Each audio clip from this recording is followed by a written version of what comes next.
Next talk gonna be myself. I'm gonna talk about the fecal microbiota transplantation in clinical practice in 2021, mainly for the Asian experience.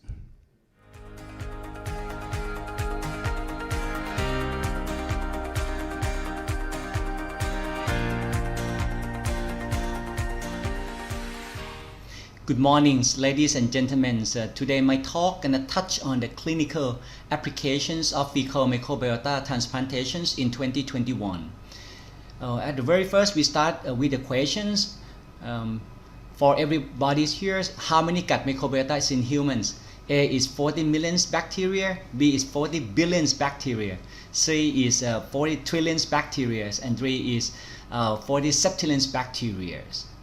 The questions number 2, what are the major gut microorganisms in humans? A is Bacteroides and Firmicutes, B is Coccidium species and Streptococcus, C is Enterococcus and Vibrio, and D is Proteobacteria. So after the talk, I believe that all of you is gonna answer these two questions very well. So our table of content in the next half an hour is gonna consist of the probiotics, the prebiotics, and symbiotics. The fecal microbiota transplantations, or the FMT, the milestone of the FMT, how FMT restore the gut microbiota, root of the FMT clinical practice, such as in the C. difficile diarrhea, the inflammatory bowel disease, the multi-drug resistant organisms, and the IBS. And what is the protocol for the donor screening, and the stool bank progressions in Thailand, and also compare in the US and in the Canada. And then we're gonna grasp everything together with the summary part. What is the probiotics, prebiotic, and symbiotics? Probiotic is a live microbial food supplements having benefits effects on the host through the microbial actions. Prebiotic is a non-digestible foods ingredients stimulating the available microbes in the colon, resulting in beneficial effects. And symbiotic is a combination of probiotics and prebiotics. How many gut microbiotas in the humans?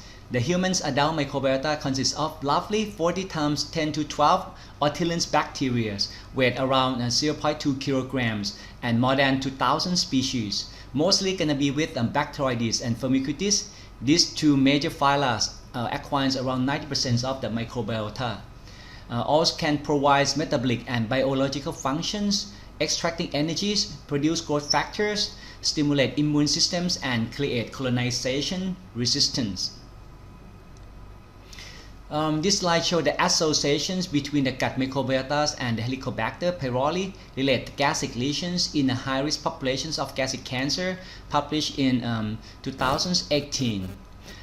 From this study suggested that after the HP treatment, Bacteroides significantly decreased, Firmicutes and Proteobacteria significantly elevations, which may be involved in the process of HP-related gastric cancer's progression. For the milestone of the FMT therapies, FMT is ancient Chinese medicine that treat for the diarrhea illness. In 1958, at the Denver, Colorado, they start to treat FMT for the severe Pseudomonas colitis. In 2006, expert guideline on rational method and use of the FMT. In 2013, they have a report and case series on FMT for the recurrent C. diff, supported by the RCT data.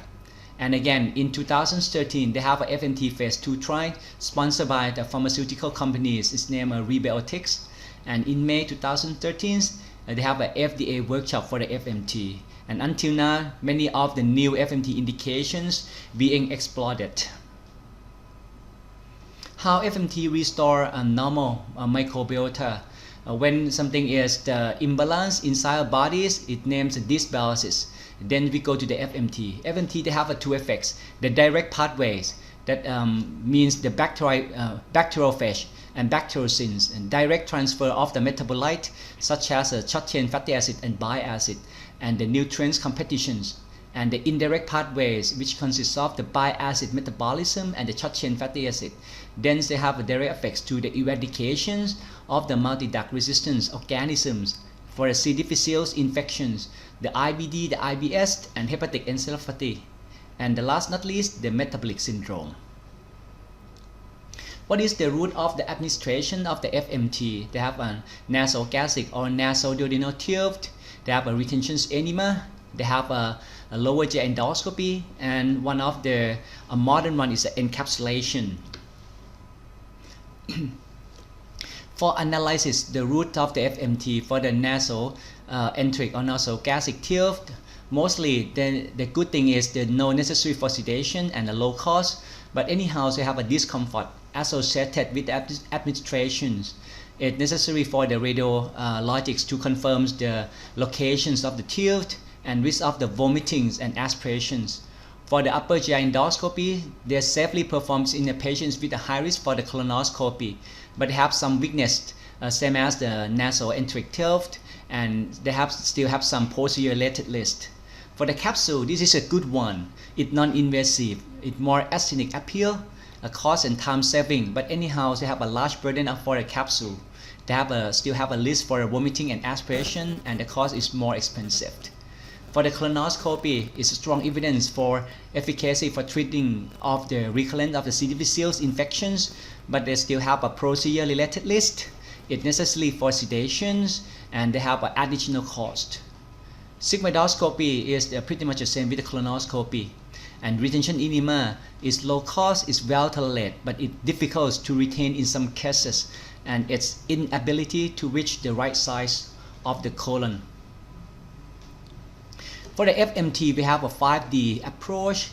The decisions to do the FMT discussed with the family and the patients, the donors' preparations, the delivery, and then after that, when everything is settled out, the patient is going to go to the discharge. The very first is the FMT for the recurrent C. diff. The early open-label data published in the Red journals in several years ago. This is an open-label retrospective case series from 77 patients with a follow-up mean of 17 months. The primary cure rate is 91%, and the secondary cure rate is 98%. That's very impressive. And no overt adverse reactions, although 4 patients develop autoimmune disease later. The first RCT time of the FMT is published in New England Medicine in 2013 from the 43 patients with more than one recurrence of the C. difficile infections. They have 3 arms, but anyhow this study is an unblind study, small and terminated early after an unplanned interim analysis when the investigators became awareness of treatment difference and unethical to continue. From the 2 important meta-analysis review from Cochrane's and systematic reviews in 2015. From the Cochrane's review, they have 11 studies with the overall cure rate is around close to 90%. In the systematic review published in Annals Genomics in 2015, they're going to consist of a 2 RCT with a 21 case series. The total case is 516 patients. The overall cure rate is also impressive, is approximately 85%. How FMT works in the patients with a Clostridium difficile infection. At the very first is the healthy colons. When healthy colons exposed to the antibiotics for a period of times, then they have a reduced gut microbiota species and diversity, and they have some ingestions of the C. diff spore from the environment, and then the C. diff is overgrown and causes a pseudomonas colitis. Then the FMT is going to restore the dysbiosis to a symbiosis, restore of the stable healthy gut microbiota and resolutions of the symptoms lately. For the study of the FMT, that is one of the prototype of the C. difficile infections is the Fecal Microbiota Transplantation for the primary Clostridium difficile infections published in New England Journal of Medicine 2 or 3 years ago. This is a randomly assigned 20 adult patients with acute C. diff. They have more than 3 loose stools a day and positive for C. difficile stool test. Half of the population is going to be oral metronidazole in a dose of 400 milligrams 3 times for 10 days. And the second half going to be the FMT, 160 cc enema of humans intestinal microbiota. The response is very impressive. Seems like the FMT have the efficacies more than the metronidazole. Even it's not significant, but seems like the data show that the efficacy is better than the oral metronidazoles. Anyhow, they have some dark sides of the FMTs just published in New England Journal of Medicine in 2019. They have 2 patients report with the E. coli ESBL after the oral capsule of the FMT. One patient have the chronic hepatitis C cirrhosis, another have MDS, and in the MDS patients is dead. Then hence the donor screening is very important, and this study suggested that defines benefit at least of the FMT is very important, especially in the different patients population immunocompromised host. FMT is in the IBD. What is the evidence from the cohort study? Also have many studies since the early of 2010, something like that. The study showed that the response of the FMT in the IBD patients is vary between 33% to close to 80%. Anyhow, they have some study such as Vermelis in 2012 and Landy in 2013 show that the FMTs maybe have no significant clinical response in the IBD patients. From reviews of the FMT in the mild to moderate of the IBD summarized in this slide, from Mayoides in 2015, Rossens in 2015, Parasanti in 2017, and Costello in 2017. Mostly going to show that the FMT response for the mild to moderate IBD is approximately 3 to 5 times compared to the placebos. Anyhow, so one of the study from Rossens in 2015 showed that they have no significant response. How about the FMT for the multi-drug resistant organisms? They first observed in the feces of patients after the FMT for the recurrent C. diff and found that number of the antimicrobial resistant gene is decreased. The FMT is going to help to increase the Bacteroides and Firmicutes. It reduces the proteobacteria that finds mostly in the antibiotic resistance genes, and they can transfer and produce bacteriocins that help to reduce some pathogens, especially the VRE and the CRE. Alright, this slide gonna show the summary of the effect of the FMT for the MDROs. They have many good studies such as Bielinski in 2017, Dinch in 2018, Singh in 2018, and Davidos in 2017. Study designs of the all important study is the prospective cohort. The number of the populations vary from 8 to 20. The treatment is going to be the single FMT. The multi-drug resistant organism is going to be the VRE, CREs, and Enterobacteria ESBL. Route of transmissions mostly going to be the upper GIs or the duodenal tube, and the primary endpoint is complete the decolonizations mostly. And the primary outcome is very impressive. It varies between 33% and very high, up to 75% from the Bielinski in 2017. How about the FMT in the IBS? I think they still have a lot of the study gonna come out very soon, and we have to wait for the RCT trial. This slide is gonna summaries about the overviews of the outcome of the FMT in various conditions. In recurrent of the C. difficile infections, type of study is going to be the RCT and meta-analysis. The outcome is going to be high efficacy. The cure rate of the single infusion is more than 80%. For the severe C. diff infections, mostly going to be the case series. The results going to be effective and probably safe. For the UC, we have some RCT and meta-analysis. For the outcome is poor response around close to 30% for achieving the endoscopic remissions. For the Crohn's disease, they have a cohort studies and meta-analysis. The poor clinical response rate is approximately 50%, but no endoscopic remissions achieved. For the IBS, they have improved the symptoms around 65%. Compared to the placebo is only around 40%, but no sustained effects after a year. For the hepatic encephalitis, they have RCT trial. They safe, no serious side effects related to the FMT. No new episode of the hepatic enceph 150 days after the FMT. For the multi-drug resistant organisms, they have a cohort study suggests that they have some efficacies to eradicate the VRE and the ESBL bacteria.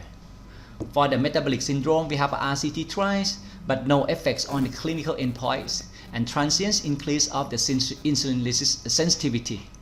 For the autism, they have open labels and the effects not on psychiatric and GI symptoms improve. For the GVHD, they have only the case series, and seems like they have some benefit in steroid refractory of the GVHD. FMT or for other diagnosis, they have ongoing time, and I think that many is going to come out very soon. Before we starting to do the FMT lab and research in Thailand, we have very good collaborations with the DDCs and Microbiota Research Center in McMaster Universities, Canada, and also with the Open Biome in Boston. And we have a MOA with the Department of Biological Engineers and Center of Microbiomes Informations and Therapeutics in MIT at the US. For the Open Biome, I believe that many of you can know very well. Open Biome is a non-profit stool bank that use more than 700 centers in the US and over 30,000 patients since 2012. They have data on more than 200,000 FMT since 2014. Overall of the MD report cure rate more than 80%. FMT by the colonoscopy around 86%, and by the other route is around 74%. Open Biome send out the stool for FMT is more than 25,000 kilograms a year. Stool bank potential advantage in Thailand. Why we have to set up the stool bank in our country? This is going to establish the stool bank likely to the consistency in screening, testing, and processing treatment unit.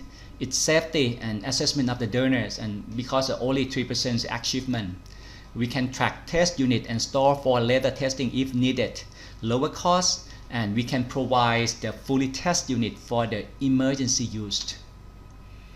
What is the workflow diagram for process of the stool bank in our labs? They are the first with the recruitment, the screening for the donors, collecting and process stool, storage, rescreenings, distributions of the donor feces, suspensions, and we have to monitor the safety and the follow-ups. Some of the protocols in our labs, we use the donor screening protocol for FMT that published in the New England Journal of Medicine in 2019. For FMT safety in our labs guideline on the donor screening, we have absolute exclusion criteria such as the risk of the infectious agents using the AB or donor history questionnaires, the GI-tract comorbidities, and the factors that affects the compositions of the intestinal microbiota. And relative exclusion criteria such as a history of the major GI surgery, such as a gastric bypass that might be modifying the human microbiota of the patients, metabolic syndrome, and systemic autoimmune disease such as multiple sclerosis and other of the connective tissue diseases. For the donor stool testing, we have many serologic testing, including the HIV infections or the hepatitis infections, the syphilis infections, and the HP infections. And the extra suggested by the Open Biome including the liver function test panel, the complete count, the CRP, and we plus 30 days holding on unit pending donor rescreenings to reduce the risk of the infections in the incubation period. For the stool testing, we test for many of the microorganisms such as Clostridium difficile, routine bacterial culture for the enteric pathogens, and fecal giardia antigens. Since we start to do the FMT labs in our centers, we have a regular of the academics about the FMT. And this is one of the lectures by our invite speaker from another hospital.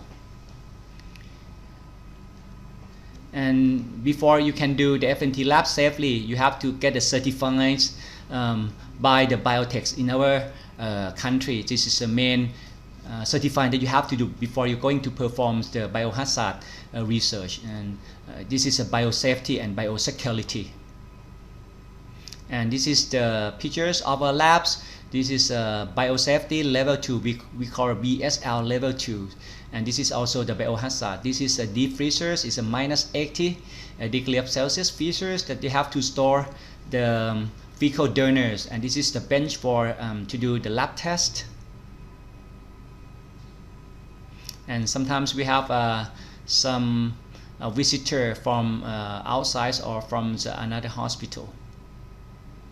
This is our first study. This is a FMT for treatment of the primary C. diff associated with the diarrhea, randomizable by placebo control study by one of our GI fellow, and we also have EC approval before we're going to do this study. And study flowchart is going to be the FMT patients. For the C. diff patients, going to be the randomized 1-to-1 with the metronidazole or FMT, and the primary goal is the cure without recurrence until the day of 56. And this is a set up as to sample delivery is going to send to for a patient. The first publication of our FMT for the treatment of the primary C. diff associated with the diarrhea, a pioneer case study in ASEAN. We published in American Journal of Biomeds in early of this year. We also have a good collaborations and lab transfer and technical transfer, even students and researchers transfer with the Professor Eric Arms in the Center of Microbiota in MIT Boston, the United States. The early of this year, we decided to start to perform the FMT encapsulation. We can use the fecal donor in the deep freezers, and then we put it into the freeze dryer by the lyophilization techniques. Then we can get stool materials again, and we put it into the capsule with a hard cellulose that have an anti-acid activity in the stomachs. And this capsule is going to be very helpful for starting to continue research on the FMT, because you don't have to do the endoscopy, even the upper and the lower, and we can cut the price of the encapsulations. The price of the FMT encapsulations, if you buy from the open biome, the price is approximately $2,000 US. But in our labs, if we can produce by ourselves, we can just use 25 or 30 capsules for each time of usage, and the price is just only the few $100 US. For the FMT study in Thailand, now we are going to study the FMT in the IBS as a randomized control study. We are going to do the FMT in the fatty liver, in the Parkinson's disease, and the last but not least, we are going to do in the metabolic syndrome. Mr. Chairman, ladies and gentlemen, for summary, FMT is an old therapy that is now being examined more seriously. They have some good evidence for efficacy in recurrent C. difficile infections.